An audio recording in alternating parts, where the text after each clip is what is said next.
Tens of thousands of football fans came to Highbury. Electrifying. Yes, guys, welcome back to the Cannon Podcast. How are you all? Hope you're doing very, very well. We had planned to do a rewatch of the Spurs preseason game.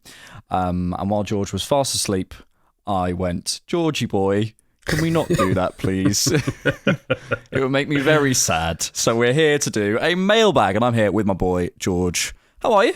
I'm good, bro. I'm good. I am in the middle of the hectic things of wedding planning. So it is fun. Let's put it that way. Doesn't sound it. It isn't Fun. You know what it's like? So it is one of. I'll give you the exact scenario that I hope every man can get to. So it's one of those things where we're trying to design the final design vision for the wedding. Okay. And if you can't see me and you're listening to audiobook, I am furrowing my eyebrows because what in the hell do you mean? I can't, George. There's conversations I imagine I know you thrive in, and I imagine this is a conversation that you do not thrive in. Is that fair to say? Listen, let's put it this way. I said that, listen, sweetheart, my 5-yard burst does not allow me to consider many final design and mood boards. Yeah, that is not my strength. So I can imagine your face in those conversations is pretty funny. Where are you at? I mean, you're getting married next summer, right? Yeah. No, I'm getting married next July. So venue's booked. Our church is booked. Amazing. And then now doing all these different other vendors. And I'm a natural in negotiations. So as far as the money talk, budget, sign me up. I can have those conversations. As soon as she goes, media well. Oh, incredible. As soon as links everywhere. As soon as she sits down and says, "Well, what do you think about candles everywhere?" It gives me kind of a nighttime vibe, and I'm like, I'm just gonna be drinking with my friends, and lovingly looking at you and how great the day's gonna be. Of course, I don't care how you dress up the space. It also it sounds like such a nice idea, but then they're like, oh yeah, no, the candles, oh yeah, that'd be really nice. It's £800, and you're like, what's the point? Mate, it's more. What is the point? It's more. Really? Way more. Jesus. That will get you fairy lights, is what I've learned in this day and age. £800. £800 will get you fairy lights to dress a space, and everything just doesn't make sense. The world is purple, and that is what I'm learning with this industry, and that I should have gone into wedding planning and not done what I had to do. If you have any advice for George, please leave it in the comments. Let's get on with some football. We asked you all on Discord, on Patreon, and on X as well. We'll obviously prioritise Discord and Patreon, and let's just get on with it. I'm going to start on the Discord because there was kind of a meme happening on the Discord, which was 4 questions, all of which said the phrase no stats or analytic nonsense, pure vibes. So I'll ask you the first of this. People are after pure vibes off us at the minute, I think, George. It is interesting this point of the season because I'm even seeing it with other rival fans. Mm-hmm. Everyone's so optimistic at this point of the season. Everyone's going, United are going to get top 4, Chelsea will challenge for the title, everything. Everyone's in this kind of optimistic space, and I see it. I don't see it actually with Arsenal fans, which is maybe a point. But starting with this one from SJB, no stats or analytic nonsense, pure vibes. If you can do that, George. How many goals is big Viktor G banging in next season? Let's say all comps. Okay, all comps, and we're talking penalties as well, potentially. I can give both. Let's give both. Okay. If we're talking all comps, I think he has to be 15 to 20, personally. For him to work in the way that people would like him to be. If you want to be a starting number 9, you minimally have to get that. Non-penalty goals, that is. All competitions. 15 to 20 non-penalty goals, all competitions. Correct. If we're talking penalties, as a starting number 9. Okay. Yeah, he has to get more than 20 goals. All comps. Mm-hmm. If you want to win a title, and we're saying that we're at a point in which we have to guarantee these things, not even just pure vibes. Sorry. If you look at the numbers, It's statistically the minimum that you need, but also just in order to feel comfortable, I think that our number 9 needs to carry threat in that manner. I mean, I look at Bukayo Saka, and that's a player people fear. If you want to be the second player in our front line that people fear, you have to be doing over 20 goals in all competitions. Otherwise, no one's saying that they're fearful of you. It is interesting how this. I'm really curious about how this plays out, because I personally, at the moment, and I think based on the Miguel Delaney article, and I think Athletic article as well, there was a lot of stuff talking about compliments and the idea that he's not a replacement for Saka. He's someone who's going to for Havertz. He's going to support Havertz. I'm really curious about how it plays out. I don't know whether he ends up being sort of Havertz starts and Gyökeres finishes the game, or they kind of dovetail in between, or it's they get one game each, or it's a runs, or I really don't know. And I'm really curious to see how it works. I think for me, to answer the question, if Viktor Gyökeres has, let's say, over 3,000 minutes in all competitions, which I think would be an indication that he's probably started a lot of football, then I would be looking at those sorts of numbers. But if he's lower, I could accept, if he's only got, let's say 2,500, 2,000 minutes, I could start to be in the teens of goals in all competitions. I'd be okay with that. But yeah, it just depends how much he's used. And right now, and I'm not just saying this because of the history of the Gyökeres saga on this channel, I genuinely don't know. I do not know what the plan is. And I'm really curious, because the main thing with Gyökeres, and maybe we can move this here, I think part of the reason it's taken me a little bit of time to adjust to what he is, he even watching him yesterday, it feels like a very Mikel Arteta player, which may be a good thing. It's kind of what we spoke about on the main pod. Like this is very much a Berta pushed player. This wasn't someone who featured highly in the Edu and Arteta reign. This is a different type of player. It's not a comment on the quality, just a comment on what that recruitment team in Edu and Arteta are into. So how Arteta uses him, a player who he has historically, I think sort of technically and systematically not favoured, I'm really curious, and I think it will surprise people. So the one alternate to this argument that I'm gonna make is part of the problem with these like total output things is that we value them the same, and I actually don't value them the same. To me, a goal is not the same in all contexts. Like, I am gonna get super nerdy, but a goal to put you 2-1 up matters more for me. How often win a game? How often do you do that? How often do you drag a team back in terms of even going down from a losing state, getting them into those positions? How many times are you scoring goals in game states in which the team struggles? So if the team traditionally struggles in physical mid blocks, and you are a prime physical mid block scorer, and you have proven that consistently, even if you're getting 5 or 6 goals, well, if we're getting none of those goals and losing 9 to 12 points, but now those goals make us win 9 to 12 points, then even if you've got 10 to 15 goals, by the way, I'm not going to sit there and say, bad on you, and I think that, we do need to evolve a bit in terms of some of those like metrics, because we all do it, right? Like, new season, how many assists is the prime playmaker going to get? How many goals is X player going to get? And, I do want to give the devil's advocate argument to a Gyökeres low goal tally, and you won't see me criticizing it if it's in those contexts personally. I think if he shared minutes, it's 10 to 15 non-penalty goals for me in all comp. It's basically like 10 goals down. So if he is a shared starter with Havertz, and then we're looking at, 2 to 2,500 minutes for both, then we're looking at 10 to 15 non-penalty goals, all comps. And then for me, still 15 to 20.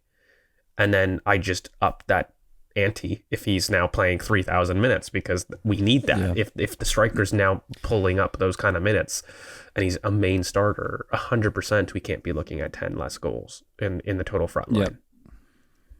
Yeah, and I think I'm looking through some of the results from last season. I'm looking at, going away to Craven Cottage, going away to the Amex, going away to our home against Aston Villa, those sorts of games where I really believe Gyökeres could have a big impact. I think when you look at the total goals tally as our starting striker in all contexts, that's where you have concerns. But I think one of the positives and ways you can make this make sense to me is exactly what you're saying, turning those game states around. So it'll be really interesting. I mean, I think you're right. We try and give a number, but realistically, I don't think Gyökeres starts all games for us in the way that some people do. I'm sorry. I think that's basically my position. And can he also be a super sub, mate? Like in the way that Ole Gunnar Solskjaer and, Kanu for us. And like when we talked about it, like the whole mentality of us recruiting a attack by committee is what I've called this summer, essentially, where it's a collection of ugly ducklings. Let's just call it is what it is. I refuse to believe people were on their bedposts at May 1st shouting, I want Noni Madueke. I refuse to believe that, some people may have really liked Viktor Gyökeres, but the collection being Viktor Gyökeres and Noni Madueke was not primed on any Arsenal's lips. Now, we can see good deals. It doesn't mean that it's therefore not a good deal on any of them. However, what it does mean to me is that we're looking at unconventional solutions to what we wanted from a very conventional problem that we've had for multiple years. It can work. But in terms of, like the overall feeling, it is a collection by a committee. There isn't a superstar. There isn't the marquee, the X factor, and the moments player that the club and Mikel has always been talking about seems to be more of a team-based solution to that. A collection of individuals, if you will, a certified floor increase, as opposed to the Verts and Isaac Summer. Like those are very different in mentalities. And, I do personally believe if I was to give Arsenal fans a choice after January, in March, in April, and in May, 99.9% of them would have preferred the Isaac Verts route. And it doesn't make our choice in this current summer bad or wrong, but I think though the impact on what I should expect on goals shouldn't be a major 30 goal a season from a particular signing when that's not the level of signing that we've made. It has to be adjusted, but I'm trying to give a way in which I still think that could be incredibly successful, especially if they start to turn up in really important game states that matter and make us win the points that we need. If collectively the floor is so good that we've turned how many draws that we had, I keep forgetting. Last season it was something like 16 or 14 or something, or whatever it was. Like turning all of those into wins is collectively the difference in winning the title. It factually is. So if they help us do those things, but it's only like 10 goals here, 10 goals there, 10 goals elsewhere, and it allows our best players to stay fit, then there's certainly an argument there. So I don't think it's as binary as give me a goal target, it must be done. I'm going to go a bit deeper and I'll give the grace for that opinion to be successful or not. Yeah, and we have to allow it the space to do that. I think that I'm really curious what the conversations were in the off season about like what the club felt the problem was last year. My sense is from what they've done is that they've looked at two things. Firstly, the availability as a primary thing in terms of injuries and having key players injured at key times. But also, I'm beginning to believe about the idea of changing games and having different options, not necessarily the ceiling going 50 times higher, because you look at Bukayo Saka and Declan Rice and Saliba and like these are the guys at the top of their game. But what we didn't have where we have a massive stride and ways to go, in my opinion, or did certainly, is in different options, different ways of breaking down certain teams, different styles of things. We'll come on to the left-hand side and sort of the reactions to the pre-season game, right? And I think like that's really Arsenal's biggest problem. I think it's a lot easier to sell to fans that, okay, we fell short 3 times in a row, so we're going to go and sign the most expensive striker on the market. And to be honest, if you'd given me that option, I'd have said yes, as you say. But from an Arsenal perspective, and again, I'm anticipating, or I'm guessing what their thinking was. Were they saying, okay, if we go and do that, we still leave ourselves short with all these other ways we can't attack? Whereas now with the Gyökeres, with the Madueke and an Eze, we have many, many different ways of attacking, and that's their stance. And as you say, that may be right, that may be wrong, but we have to allow it to play out and see whether they were right or not. And that's ultimately their big call. Let's go. Let's have a question from you, from X. Have you got one, or I've got one? I've got many. You guys were brilliant. You guys have had something like 22 questions. Oh wow. Okay. This is from _Nash_AFC_. Is it too soon to be concerned about the tactic? Yeah, there's a lot of them. Is it too soon to be concerned about the tactics we've seen employed in preseason? I have the feeling Mikel goes for what he wanted to do last season, given how injuries probably affected his plans. And we don't see much of a change or innovation, which I find super interesting in the context of our previous conversation 30 seconds ago. There is a lot of left-hand side dynamic, so I don't want to, there's so many people, I don't want to like shout out a collective, but there's this collective left-hand side question, even, at Pat Church 94, it goes like, clearly our left-hand side needs work. Do we need more signings? How concerned are you? For a recruitment team now, that has basically asked the question on giving options. Are you concerned at all by what you see? Is there familiarity to the problem and a lack of a solution? I mean, the players that we bought haven't really had the chance to even offer that solution or an opportunity, really. So obviously you missed the IR, and I will try and keep this as brief as possible because I just kept repeating this, and this is my feeling, and I'd love to hear what your take is, obviously, because you missed it. That game yesterday, the Spurs game, and it kind of puts us in a situation where you can kind of go one of two roads, and I don't know which road we're going down, and I hope it's the other. One road is we've got the same issues as last time where we can't access the middle because we haven't got players who can take and receive on the half turn. The left-hand side feels clunky, and you've got two right footers there and you've got two left footers on the right hand side. All the problems that we've said a million different times over the course of the last year, so you can repeat that. Or you can take the stance of, okay, our brand new striker played 12 minutes. Zubamendi only played for half an hour or so. It's pre-season. It's one game. We actually look quite good in other certain games. How much have we actually seen? We haven't seen Noni Madueke. We've still 12 minutes of Mosquera. We're probably going to make another first-team signing who's going to affect things. And I saw this clip of Robbie and Lee Judges talking about this, and Lee Judges just kept going, we should have just got them in earlier. It's not that simple. And so, but he is, I think Lee Judges is fair in saying we're seeing the same issues. So I'm in a position where, and I'm curious on your take, we are literally at this sort of fork in the road. We may have fixed our problems, we just haven't seen it yet, or we have the same problems again. And I don't know where we are, to be honest. You are never going to get rid of a horseshoe. And that's not justification that you're going to be hurt again in a relationship. Do you know what I'm trying to say? Yeah, but it's like you'll always have problems in a relationship. 100%. Yeah. You'll always have problems in a relationship, and it's not always the girl that left you. And every time that the girl says, hey, I'm sorry, something's come up, with my family. She's not leaving you. Maybe she is legitimately, there is a problem. And there is a bit of that for me where we are so scarred in general about how important this season is. And I refuse to believe that the man who is acutely aware of that in Mikel Arteta doesn't actually see that. And everything about his off the pitch mentality has been geared towards flexibility to approach, regardless of if I agree or not. I can't not paint it as somebody trying to find new solutions. I can't. Gabriel Heinz to Cuesta.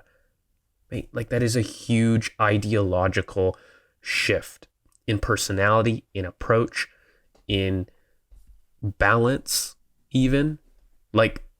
Cuesta's approach to improvement versus Heinz is literally complete opposites of each other.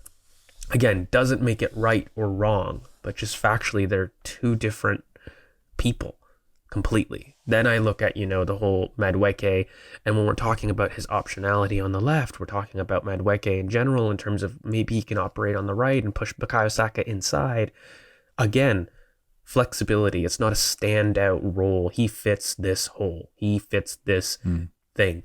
And I maintain, if I had seen Leao as a recruitment, I would be excited. I think you would be excited too. It's a player we like. Mm-hmm.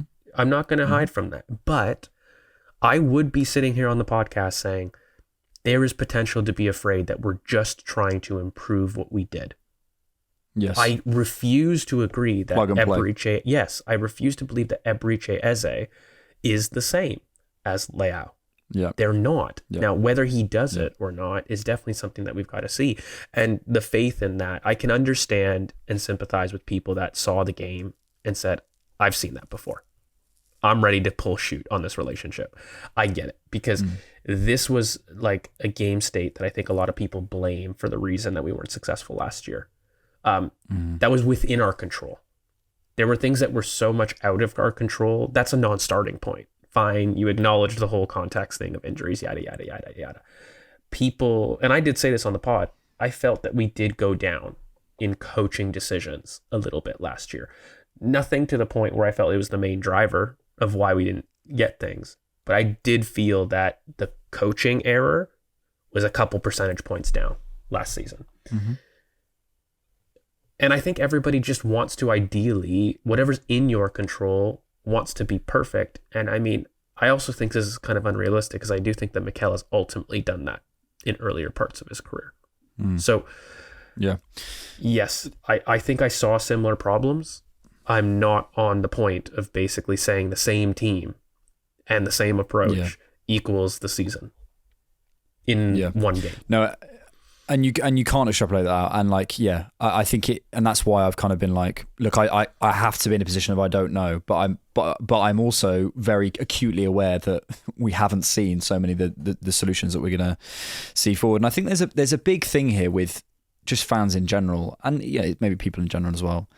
I think, and we all have this, and we have to check it. I'm not saying you have it, I have it, everyone listening to this has this. We have preconceived biases, and then we try and pick things that were, we try and attribute information that matches that, basically. So if I have let's say I pick something quite opposite from me. Let's say I have Viktor Gyökeres. That's not opposite from me. That's my opinion. Let's say I have an opinion that Mikel's a bad coach, right? Yeah. What I see often, and this is kind of an online thing, but you watch the same people, they'll be quiet for a long time. The first time the same problems come up, they rear their head and go, see, this is what I'm talking about, without attributing any of the other information that's come up, without going, well, clearly there's a change this summer with the approach and profile. Clearly there's been a change, whether it's Heinz or whatever it might be. And by the way, the same happens on the other side. The same happened with the positive. Well, we've had a good game. See, this is proof that Mikel can change his methodologies, and this is proof that all you who doubt him, but we all do it, right? And I think it's the hardest thing to do, to try and refresh your eyes every single time and go, what am I seeing? What am I seeing? What am I seeing? Don't bring anything from the past. Don't bring anything from the future. Just go, what am I seeing? And what I saw against Spurs was a lot of the same stuff. And I think first point on that is, you're right that, and also in this game model, ultimately, Arsenal under Mikel Arteta, if we're going to lose a football match, it will probably be because we've got them penned in. We can't quite break them down to create enough chances, right? That's how we're going to lose football matches, probably from now until Mikel Arteta leaves the managerial dugout, right? The question is, how many times can we turn that round during a season? And you're right, last season was not enough. So the question is, this season, can we change, let's say, 5 or 6 of those across the course of a season into a win? That's all we need to do to actually get across the line, realistically. But the problem is, every time we do that, everyone gets that panic and goes, oh, it's the same problem again. And it's really hard to refresh yourself and go, no, am I really seeing the same thing happening too much? Or am I just seeing the same thing happening without the new solutions yet? And probably one of the times that it will happen in the course of a season, because that's the way we play. And I also want to be clear, because this is a major Mikel Arteta discussion. Because it's not even just the left-hand side. It's the stubbornness, the rigidity, and the idea of change, right? We can see so much change in the way that we've operated off the pitch. Berta, Heinz, heck, even the youth academy in terms of the recruitment. There's been a lot of change, right? And then I also look at the amount of player change. Like, guys, we've had a huge rebuild. There's been huge change. We've recruited 6 players, looking to recruit a 7th, looking to sell another 3 to 4. Do we do more? Like, that is a huge overturn in a squad that was 21 in the Premier League last season, I believe, in the squad list. 22. So, what, 22 over 7? Guys, do the math. We're approaching a 40% turnover. That's kind of ridiculous, right? It's a lot. So, look, I expect that to cause a betting in period, A. B, I expect that to mean if 40% of the squad, or near enough 40%, it's more like 35, but like almost a third of the squad is changed, inevitably, I'm going to see a third of change I haven't seen, just naturally. But people aren't confident Mikel will. That's, I think, the major point that a lot of people are struggling with right now. And it's just, I think it's far too early. But I do agree that it's on him. And I really don't think that he has anywhere to hide personally, as far as this was your decision.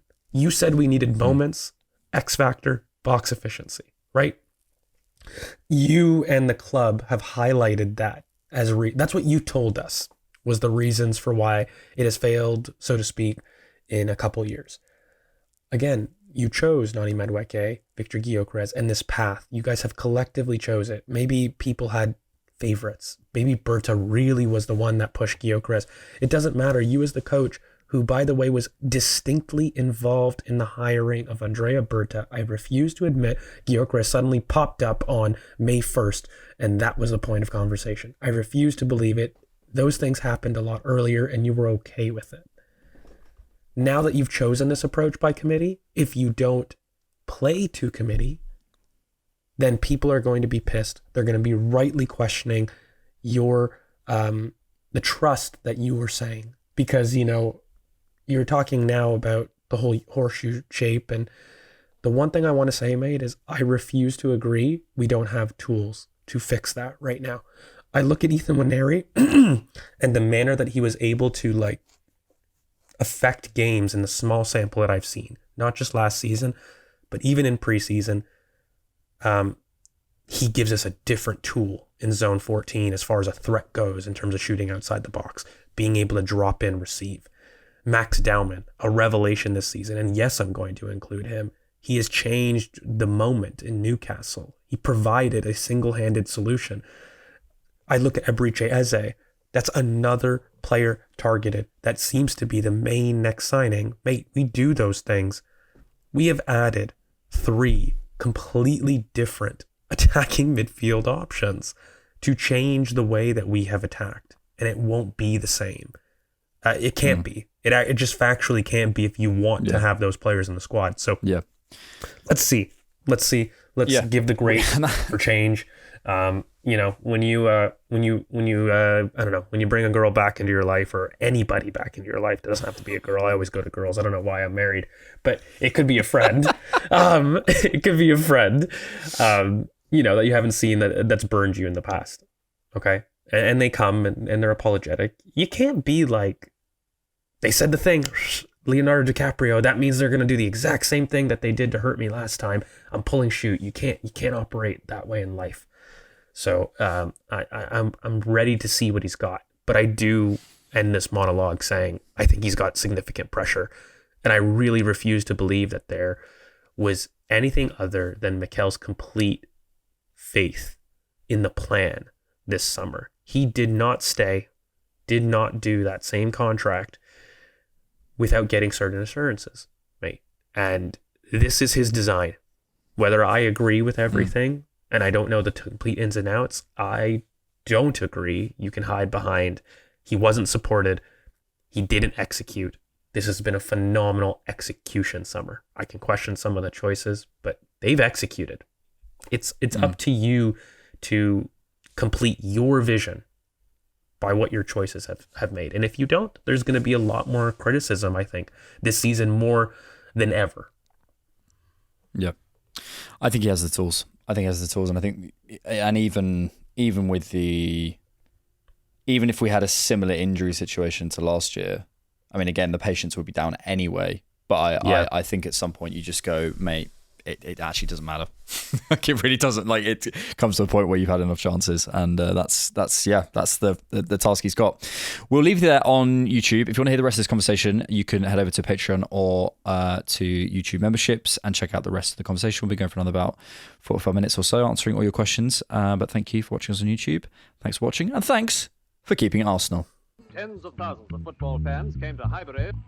This was one kind of queue the ladies thoroughly enjoyed. Electrifying. Electrifying. Inspiration.